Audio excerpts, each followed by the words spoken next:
Daniel, capítulo 9. Seja muito bem-vindo a mais um dia de leitura bíblica, né? Lembrando que aqui a leitura é todos os dias. É um prazer estar junto com você aqui todos os dias, lendo a palavra de Deus. E hoje, lendo o livro de Daniel, no capítulo 9, né? A oração de Daniel pelo povo.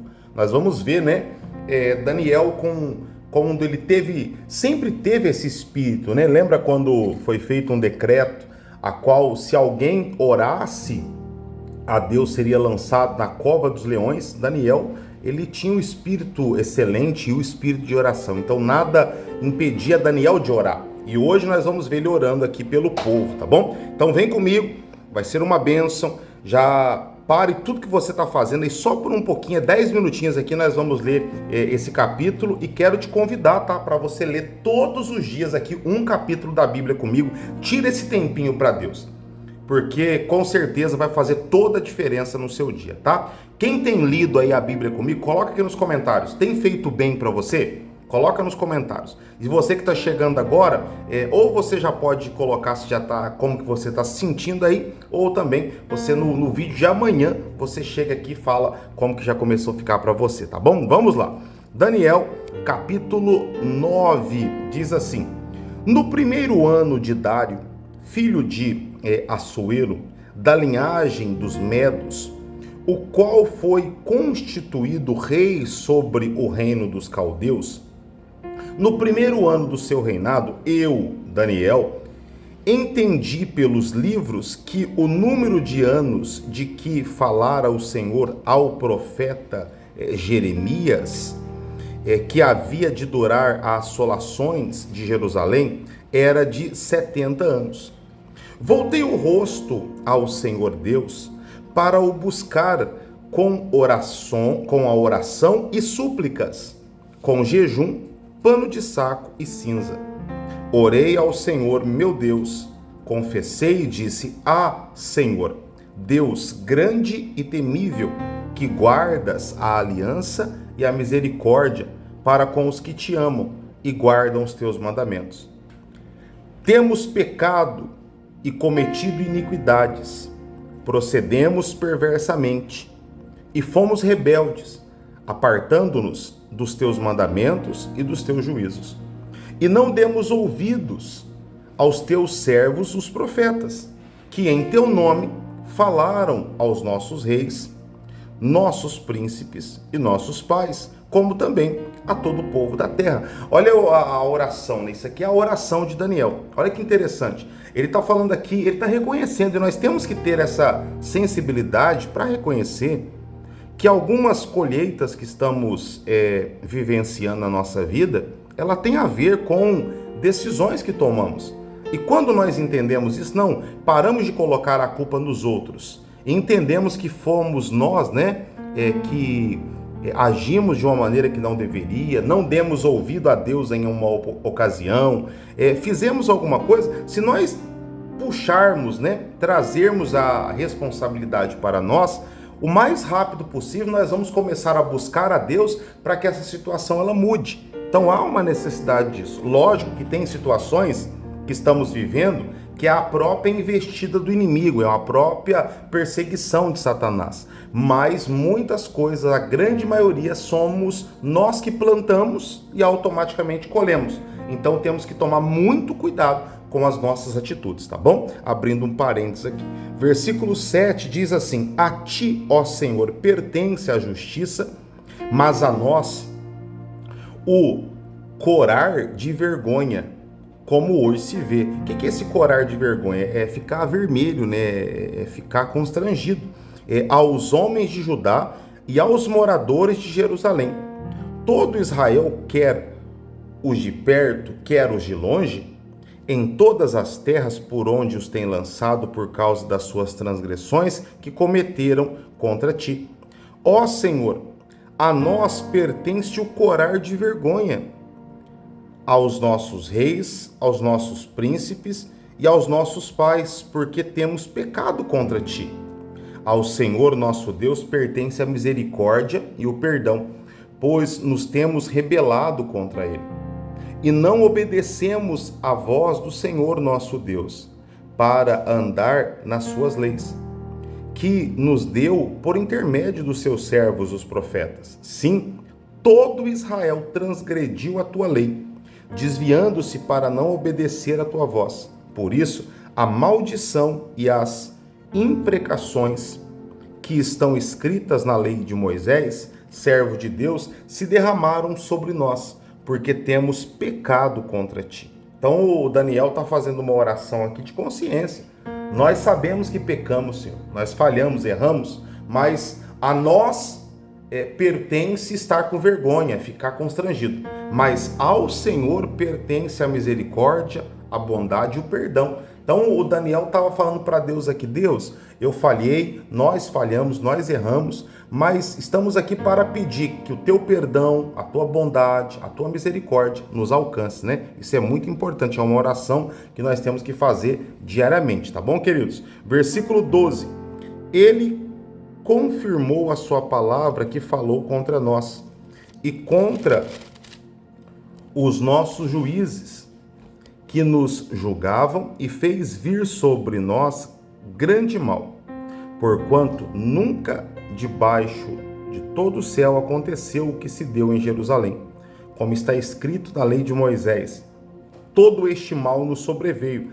Apesar disso, não temos implorado o favor do Senhor nosso Deus, para nos convertermos das nossas iniquidades e nos aplicarmos à tua verdade. Por isso, o Senhor cuidou em trazer sobre nós o mal, e o fez vir sobre nós, pois justo é o Senhor nosso Deus em todas as suas obras que faz, pois não obedecemos a sua voz. Na verdade, ó Senhor nosso Deus, que tiraste o teu povo da terra do Egito com mão poderosa, e a ti mesmo adquiriste renome, como hoje se vê, temos pecado e procedido perversamente. Então ele está falando aqui que nós temos que reconhecer, buscar a Deus, porque enquanto nós não fizermos isso, não vai mudar nada. Ele fala, ó, o povo não está buscando a Deus, o povo está vendo o que está acontecendo, mas não estão buscando a Deus, né? E o Senhor tirou a todos nós da terra do Egito, e agora estamos passando por outras privações. Então, há uma necessidade de buscarmos, senão o que Daniel está falando aqui? Nós vamos ficar num loop eterno, né? Vamos ficar ali todas as vezes rodando numa roda gigante, uma hora em cima, uma hora embaixo, e nunca saímos desse processo, né? Dessa matrix. Então nós temos que tomar atitude, agir de maneira que agrada a Deus para vivermos um tempo de bênção, né? Versículo 16. Ó Senhor, segundo todas as tuas justiças, aparta-se a tua ira e o teu furor da tua cidade de Jerusalém, do teu santo monte. Portanto, por causa dos nossos pecados e por causa das iniquidades de nossos pais, se tornaram Jerusalém e o teu povo opróbio, né? Vergonha para todos que estão ao redor de nós. Agora, pois, ó Deus nosso, ouve a oração do teu servo e as suas súplicas, e sobre o teu santuário assolado faze resplandecer o rosto por amor do Senhor. Inclina, ó Deus, meu, os ouvidos e ouve, abre os olhos e olha para a nossa desolação, para a cidade que é chamada pelo teu nome, porque não lançamos as nossas súplicas perante a tua face, fiados em nossas justiças, mas em tuas muitas misericórdias. Ó Senhor, ouve, ó Senhor, perdoa, ó Senhor, atende-nos e age. Não te retardes por amor de ti mesmo, ó Deus meu, porque tua cidade e o teu povo são chamados pelo seu nome. Olha que interessante, nós vamos entrar aqui no versículo 20, né? Que vai falar da profecia das 70 semanas. Só que o versículo 18 me chama muita atenção. Ele fala assim que ele não está pedindo a bondade de Deus pela sua justiça.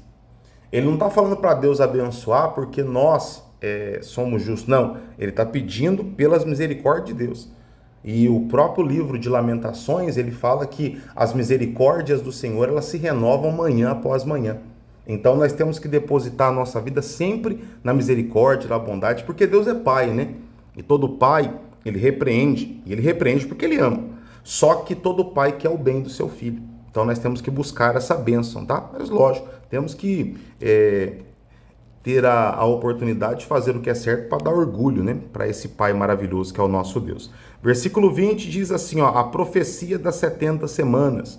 Falava eu ainda e orava, e confessava o meu pecado e o pecado do meu povo de Israel. Lançava as minhas súplicas perante a face do Senhor meu Deus, pelo monte santo do meu Deus. Falava ainda na oração, quando o homem Gabriel, que eu tinha observado na minha visão ao princípio, veio rapidamente voando e me tocou a hora do sacrifício da tarde. Ele queria instruir-me e falou comigo e disse, Daniel, agora sai para fazer-te entender o sentido. No princípio das tuas súplicas saiu a ordem, e eu vim, para tu declarar, porque és muito amado, e considera, pois, a coisa e entende a visão. Olha que interessante, enquanto ele orava ali, o anjo apareceu para ele, o Gabriel. E o Gabriel falou, ó, eu vou explicar para você sobre as visões que você tem tido, e também eu quero dizer para você que assim como quando você começou a orar, quando você começou a fazer suas súplicas, foi dado ordem para que eu saísse. Então, quando nós oramos, quando você fale com Deus, tanto no seu secreto quanto nas suas orações, Deus ele sempre vai mandar um anjo para te responder, para entregar aquilo que você tem pedido. Então, quando nós apresentamos uma causa a Deus, Deus sempre vai mandar o socorro para mim e para você, tá bom? Versículo 24. 70 semanas estão determinadas sobre o teu povo e sobre a tua santa cidade, para fazer cessar as transgressões, para dar fim aos pecados, para expiar a iniquidade, para fazer justiça eterna, para selar a visão e a profecia e para ungir o santo dos santos. Sabe e entende, desde a saída da ordem para restaurar e para edificar Jerusalém, até ao ungido, ao príncipe, 7 semanas e 62 semanas, as praças e as circunvalações se reedificarão, mas em tempos angustiosos. Depois das 72 semanas, será morto o ungido, e já não estará. E o povo de um príncipe que há de vir destruirá a cidade e o santuário. E no fim, será num dilúvio, e até ao fim haverá guerra, desolação e que são determinadas. Ele fará firme aliança com muitos. Por uma semana, na metade da semana, fará cessar o sacrifício e a oferta de manjares. Sobre a asa das abominações virá o assolador, até que a destruição que está determinada se derrame sobre ele. Olha que interessante aqui. Essa 72 semanas, ela já se cumpriu, né? Ela já se cumpriu quando Jesus veio. O cumprimento dessas 72 semanas aqui foi quando o nosso Senhor Jesus, ele veio, e quando fala que o ungido aqui é Jesus, e fala que ele morreria, né? Ele morreria e depois vindo isso o juízo, né? Seria aguardado o juízo, que seria aguardado que a destruição viria. E nós estamos vendo aqui que ele faria aliança com alguns. E esses que têm aliança, esses alguns, somos eu e você, que temos buscado o Espírito Santo e decidimos fazer uma aliança com ele.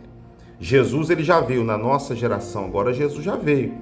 Ele já veio, morreu por nós, se cumprindo aqui as 72 semanas. Logo depois foi destruído lá o templo.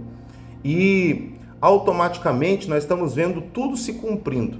Então, se tudo está se cumprindo, é chegado o momento de nós sermos esses alguns que vai ter uma aliança com Deus, para que possamos, no dia da destruição, no dia do fim de tudo, nós venhamos alcançar a salvação da nossa alma, tá bom? Bispo, em que tempo que estamos hoje? Nós estamos no tempo de fazer aliança com Deus. Estamos no tempo de ter uma vida fixada aos pés de Cristo, porque Ele quer ter aliança com o seu povo. Ele quer ter aliança com você que está lendo comigo a palavra, quer ter aliança com você que está aqui há algum tempo, você que está chegando aqui por agora, e com certeza Ele vai abençoar muito a tua vida, tá bom?